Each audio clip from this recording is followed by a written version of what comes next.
My wife posted it in the middle of the afternoon, right between a filtered latte and a mirror selfie in a glass elevator. I finally know my value. I won't accept anything less.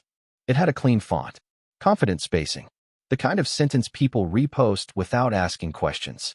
By the time I saw it, the likes were climbing and the comments were already congratulating her for growth and standards.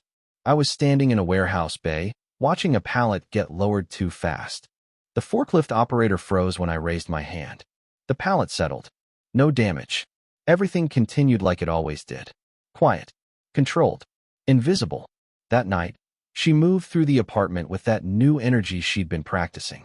Phone always in hand. Smiling at notifications she didn't explain. She talked about a new project, a new phase, a man who could open doors. She didn't say his name. She didn't have to. The way she said it told me everything she wanted me to think. At dinner, she spoke more to her screen than to me. When she laughed, it wasn't aimed in my direction. She wore a jacket I hadn't seen before. Not new, just upgraded. She didn't ask about my day. She already knew what it would sound like. Logistics, routes, margins, things that don't photograph well. Later, while she showered, her phone lit up again on the counter. I didn't touch it. I didn't need to. The preview said enough. A restaurant name I recognized, but had never been inside. A line about how investors appreciate discretion. A time, a place, and a confidence that didn't come from romance. The next morning, she posted again. A quote about alignment. About refusing to shrink. About choosing people who match your level. She tagged no one, but the message was public. Deliberate. I watched her rehearse herself before leaving. Adjusting posture. Slowing her walk. Practicing a version of herself that belonged somewhere else. When the door closed behind her, the apartment didn't feel empty. It felt relieved. I didn't sit down. I didn't pace. I opened my laptop and made a call I'd been postponing. Then another. Then I cleared my calendar without announcing it to anyone who expected access. By the time she came home that evening, I was still there. Physically. Quiet. Unmoved. Nothing had exploded yet. But the background had already started to disappear. By the second day, her confidence had weight to it. Not loud, not aggressive. Just assumed. She moved through the apartment as if the space adjusted itself around her. Doors left open. Lights left on. Coffee cups abandoned mid-counter like evidence of momentum. I left early without telling her. Not to punish. Not to perform. I drove to a property I'd been meaning to offload and met a broker who knew how to keep conversations short. We stood near the loading bays while trucks passed between us like punctuation. Paperwork changed hands.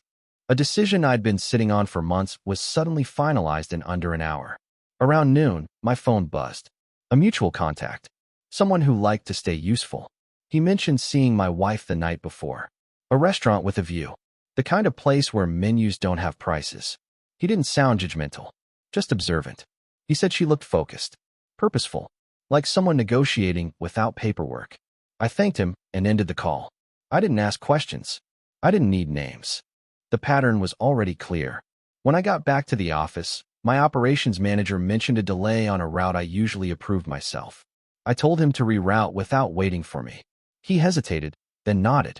It was a small shift, but it landed. People notice when permission structures change. That evening, she came home later than usual. Her energy was sharpened now, almost rehearsed. She spoke about meetings in vague, elevated terms. Used words like leverage and visibility. She said someone believed in her vision. She didn't say how that belief was earned. She watched me while she talked. Not closely, casually, like checking whether a background element was still where she left it. I stayed neutral. No reaction. No friction. Later, she posted another photo. This one from a balcony. City lights behind her. Caption about choosing rooms where her presence mattered. The comments praised her courage, her independence, her standards. I closed my laptop and transferred funds out of a joint account into an operational reserve under my company. A move that was legal, boring, and irreversible. No notification. No announcement. Just a silent correction. That night, she fell asleep quickly. Phone face down for once. I stayed awake long enough to watch the screen light up again. A name I didn't recognize. A message preview that ended with a promise, not a question. I turned away from it. By morning, the gap between what she thought she was gaining and what she was standing on had started to widen. She didn't feel it yet, but the structure she leaned on had already begun to move. By the third day, the details stopped hiding. Not because I went looking for them, but because once a system shifts, things surface on their own. Notifications I'd ignored for years started arriving with a different tone. A calendar sync request from a device that wasn't mine. A banking alert that flagged activity patterns, not amounts. Small things. Clean things. The kind that don't accuse, they just confirm. I stayed methodical. Morning at the office, afternoon on-site, evening back home. Same rhythm. Same calm. From the outside, nothing about me had changed. Inside the company's systems, though, I started mapping. Travel reimbursements tagged as client relations. Rides billed to a development firm I recognized from industry chatter. Reservations made through a concierge service that catered to people who didn't like waiting. None of it was dramatic. It was transactional, efficient, almost professional. She came home that evening energized in a way that didn't ask permission. She moved through the apartment talking about momentum, about how things were finally aligning. She mentioned a potential investor again, this time with admiration that bordered on relief. Someone decisive. Someone who didn't need convincing. Someone who moved fast. I listened without interrupting. I didn't ask for clarification. I didn't need to hear his name to know where he sat in the hierarchy she was chasing. While she showered, I reviewed another report. A transfer request from a joint credit line, routed but not yet completed. I canceled it without comment and shifted the limit down to a number that still looked functional, just not expansive. It was the kind of adjustment that wouldn't trigger panic, just confusion. Later, her phone buzzed on the nightstand. She glanced at it and smiled before she could stop herself. Then she noticed I was watching. The smile adjusted, became neutral, managed. She went to bed without touching me. I stayed up and reviewed one last item. A contract draft she'd saved to a shared drive months ago. Her project. Her big step forward. The funding structure was thin, optimistic, dependent on goodwill more than guarantees. I recognized the risk immediately. I also recognized who would absorb it when optimism ran out. The next morning, I left before she woke. I rerouted my schedule and booked a flight under the company account. Not a dramatic trip, just far enough to create absence. By the time she realized the credit line change, I was already boarding. When the message came through asking if everything was okay, I didn't answer. I didn't disappear. I simply stopped buffering her momentum with my silence. The distance wasn't dramatic. No blocked numbers. No unanswered emergencies. Just enough absence to make timing unreliable. I landed, took meetings, signed off on 2 routes that shifted the company's center of gravity without announcing it. The kind of moves that don't make headlines, but change who has access. By the second evening, my calendar was sealed to anyone outside operations. Assistants adjusted. Vendors adapted. Silence settled where availability used to be. Her messages came in clusters. Not worried at first. Curious. Then edged with irritation. She asked if something was wrong with the account. If a payment had failed. If I'd seen her last post. I read them without opening. Let the previews stack. Back home, she started compensating. I could see it through the fragments she posted. Better lighting. Louder confidence. Captions about independence and self-made momentum. The man from development appeared in reflections and cropped edges. Never named. Always implied. A watch on a table. A skyline that wasn't ours. On the third day of my absence, she tried calling during one of my meetings. I declined and continued talking numbers. When I checked later, she'd sent a single line asking when I'd be back. No punctuation. That was new. I returned without announcement. The apartment was quiet when I walked in. Too organized. The kind of order that suggests rehearsal. She was there, dressed but not going anywhere, phone face down on the counter like a conscious decision. She asked where I'd been. Not accusing. Testing. I answered with geography, not explanation. She nodded like that was enough, then paused, waiting for something else that didn't come. Over dinner, she talked more than usual. About opportunities. About momentum. About how people with vision recognized her value instantly. She watched my face carefully this time. Measured the lack of reaction. The absence of reinforcement unsettled her more than anger ever could. Later, she checked the account again. I could tell by the way her posture tightened. She asked if I'd changed something. I said operations had been restructured. True. Incomplete. That night, she lay awake longer than I did. I felt the shift in the room. The recalibration. The moment when certainty starts asking questions it doesn't want answered. By morning, her tone had softened. Not apologetic. Curious again. She made coffee for both of us. A small offering. Strategic. I took a sip, thanked her, and left for the office without changing my schedule. Behind me, the apartment held its breath. And for the first time since she'd declared her value to the world, she wasn't sure what mine was costing her. The man funding her momentum moved fast, but he moved loud. That was his weakness. I didn't look for him directly. I didn't need to. People like him leave trails through assistants, consultants, developers who talk too much when they think they're invisible. Over lunch with a logistics partner, his name came up casually. Not in admiration. In frustration. A delayed project. A promised capital injection that arrived late and incomplete. Optimism dressed as certainty. I listened and filed it away. Back at the office, I asked for updated compliance reports on properties tied to routes we serviced. Routine request. Standard audit language. One address overlapped with a development firm I recognized immediately. His firm. The numbers weren't illegal. Just stretched. Dependencies stacked on assumptions. The kind of structure that collapses when timing shifts. I didn't touch it. I didn't interfere. I adjusted my company's exposure. Contracts were revised. Service windows tightened. Payment terms shortened. Clauses enforced that had been ignored for years because things were easier that way. It was all within bounds. Boring. Defensive. The kind of posture investors understand instantly. Within days, delays rippled outward. Not enough to cause panic. Enough to introduce friction. The kind that turns confidence into irritation. At home, she felt it before she understood it. Her calls became more frequent. Her tone recalibrated again. Less polished. Less elevated. She mentioned stress in passing. Not hers. His. She said development timelines were shifting. That patience was required. She laughed it off, but the laugh didn't land. She watched me closer now. Looked for reactions. For reassurance. For the steady background she used to lean on without thinking. I stayed neutral. Present. Unavailable. One evening, she came home earlier than usual. Sat across from me and talked slower. She said relationships were about support. About believing in each other's growth. She said sometimes people felt threatened when dynamics changed. I let her finish. Later that night, her phone lit up repeatedly. She muted it instead of answering. That was new. The next morning, she dressed carefully but without confidence. Checked her reflection twice. Adjusted, then adjusted again. When she left, she didn't post. By afternoon, I heard through the same logistics partner that the developer was scrambling. Looking for short-term liquidity. Calling favors in a room that suddenly felt colder. I didn't smile. I didn't feel satisfaction. I simply recognized the sound of a structure reacting to pressure it hadn't planned for. And at home, the woman who had declared her value to the world was beginning to realize that leverage isn't admiration. It's stability. And stability had quietly stepped away. The shift became public before it became personal. It started with silence where praise used to be.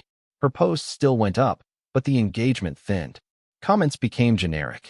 The kind people leave when they don't know what else to say. The developer stopped appearing in reflections. The skyline changed. Indoors replaced balconies. At a small industry gathering she insisted we attend together. The temperature dropped the moment we arrived. Not hostility. Absence. Conversations that once leaned toward her now slid past. People nodded, smiled, and redirected. A brand director she used to call a friend spoke to her briefly, then excused herself without explanation. I stood beside her without intervening. Calm. Detached. A presence that didn't anchor or rescue. Just there. She tried to compensate. Laughed a little louder. Touched my arm in a way she hadn't in weeks.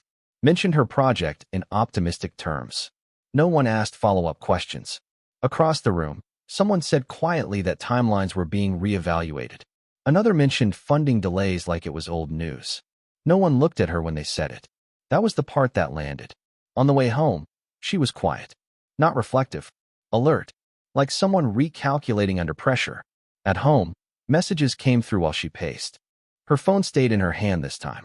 She read, paused, typed, erased. She didn't tell me what they said. She didn't need to. The shape of her movement changed. Faster. Less controlled. Later that evening, a mutual acquaintance sent me a note I hadn't asked for. He mentioned hearing that the developer was stepping back, that capital was being reallocated, that certain partnerships were being reviewed quietly. He didn't frame it as gossip. He framed it as information someone might want. I thanked him and closed the thread. She didn't post that night. The next day, she stayed home longer than usual, dressed and undressed twice, sat at the table without eating. She asked if I thought people were acting strange lately. I said markets adjust. People follow incentives. She nodded, but her eyes didn't settle. By evening, the calls slowed. The notifications thinned. The room felt larger, emptier. She tried to talk about unrelated things. Future trips, ideas, anything that suggested continuity. I listened without offering reinforcement. The social layer she relied on hadn't turned against her. It had simply stepped back. And for the first time, she understood that when attention leaves quietly, it doesn't come back on command. Especially when the one person who used to absorb the fallout no longer does.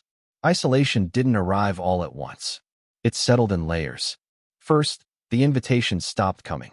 Not canceled, just never sent. She refreshed her inbox more than once, pretending she was looking for something else. Her phone stayed silent longer between vibrations. When it did light up, the messages were shorter, more careful, less certain.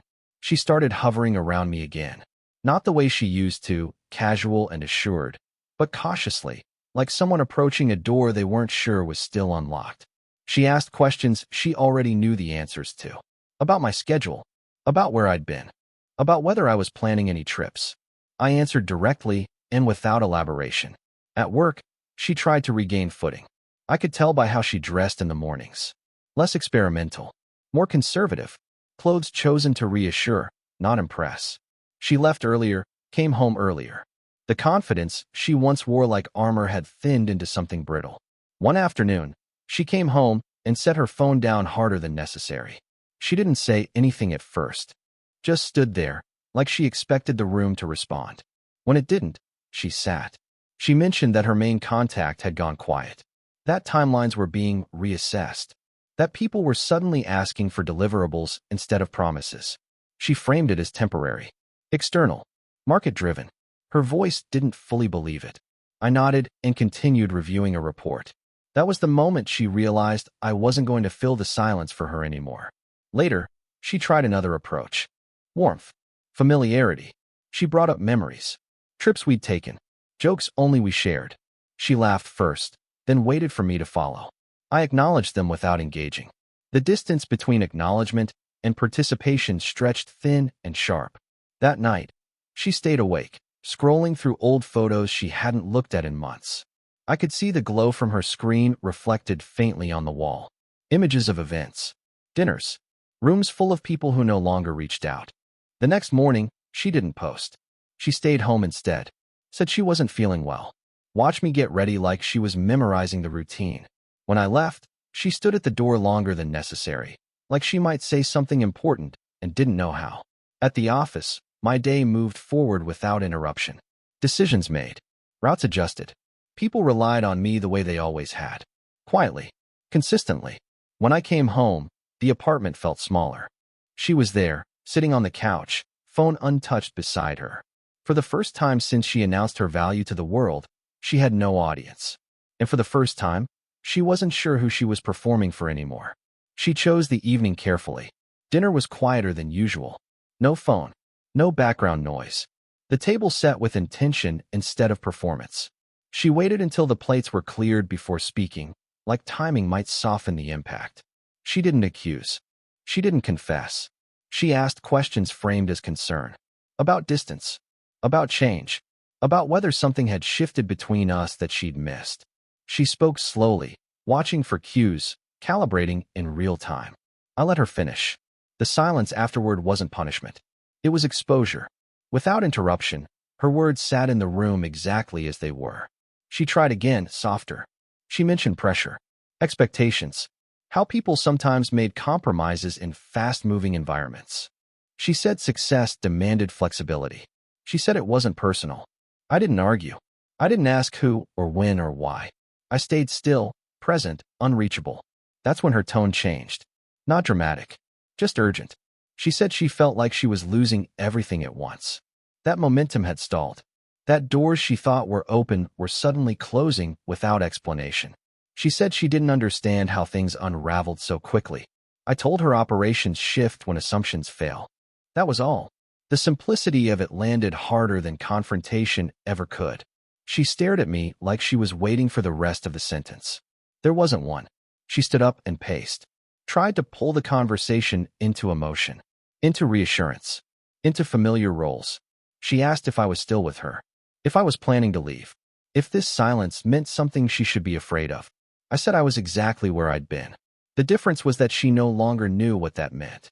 Later, she sat back down, exhausted. The fight drained out of her posture. She looked smaller without the audience, without the validation loop feeding her certainty. She didn't reach for me. She didn't touch her phone. She just sat there, processing the reality that control had slipped without a single dramatic moment. That night, she didn't sleep much. I could tell by the way she shifted, by the quiet sighs she tried to suppress. When morning came, she watched me get ready again, like she was afraid to blink. At the door, she asked one last question. Not about us. About whether I believed people could recover from bad decisions. I paused long enough for her to feel the weight of the answer. Then I left without giving it to her. Some realizations need silence to finish forming. And she was finally close enough to hear it. Her collapse didn't look like drama. It looked like subtraction. The project didn't implode. It stalled. Meetings postponed without rescheduling. Emails answered with polite delays. The developer didn't disappear either. He recalibrated. Reduced exposure. Delegated communication. The kind of retreat that leaves no villain, only absence. She spent more time at home. Not resting. Waiting. Watching her phone like it might apologize. One afternoon, she came back earlier than usual, carrying nothing but her bag. She set it down and stood in the middle of the apartment like she'd forgotten why she'd come in. Her posture had changed. Shoulders forward. Chin lowered. The confidence that once preceded her had burned off, leaving something quieter underneath. She tried to talk, but the words came out disorganized. She said people were questioning her projections, that the board wanted revisions, that funding was now conditional. She said no one was answering directly anymore. Everyone was being professional. Professional is what happens when belief is gone. She sat and stared at the floor, not crying, just still, like someone realizing the safety net had always been imagined. Later that night, she scrolled through old messages. I could see it in the way her face tightened, relaxed, then tightened again. Conversations full of certainty. Compliments that felt permanent at the time. Promises that evaporated the moment friction appeared. She stopped scrolling and put the phone down slowly, like it weighed more than it should. The next day, she didn't get dressed for work. She stayed in a sweater she used to wear around the house, before everything became a performance. She made coffee and forgot to drink it. She watched the city through the window without seeing it. At some point, she said my name. Not loudly, not urgently, just to check if it still worked. I answered. That was enough to break the illusion she'd been holding on to. Her voice cracked when she spoke again. She said she didn't recognize her life anymore, that everything she thought was solid had turned conditional overnight. She didn't ask for forgiveness. She didn't justify herself. She said she thought value meant access, attention, being chosen quickly. She looked at me then, really looked, at the routines I'd kept, the work that hadn't flinched, the stability that never announced itself. That was when it landed, not all at once. In pieces, the dinners I'd funded, the quiet fixes, the background decisions that absorbed risk without applause. The way her life had expanded because something steady stood behind it. She hadn't lost me in one moment. She'd just finally seen what it meant to stand without me. And the silence left no room to escape that understanding. The last shift wasn't loud. It happened on an ordinary morning. No tension in the air. No unfinished arguments hanging between us. She moved slower now, like someone relearning the weight of things. She made coffee the way she used to, careful not to spill, as if precision might earn stability back. She didn't dress for the world. She dressed to stay inside it. When she finally spoke, it wasn't a speech. It was a simple acknowledgement. She said she understood now that the doors she chased had never belonged to her. That the attention she traded for access expired the moment it stopped being useful. She didn't cry. She didn't reach for me. She just stood there, exposed in a way she hadn't been before.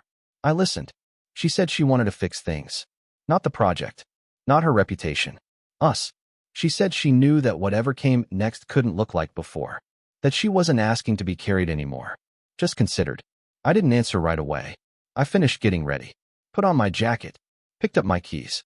The routine mattered. Not for her. For me. At the door, she waited. Not blocking it. Just standing close enough to feel the consequence of what I chose. I told her I hadn't disappeared. That I'd simply stopped showing up where my presence was assumed instead of respected. That silence wasn't punishment. It was adjustment. She nodded. Slowly. Like someone finally hearing a language they'd ignored. I didn't promise anything.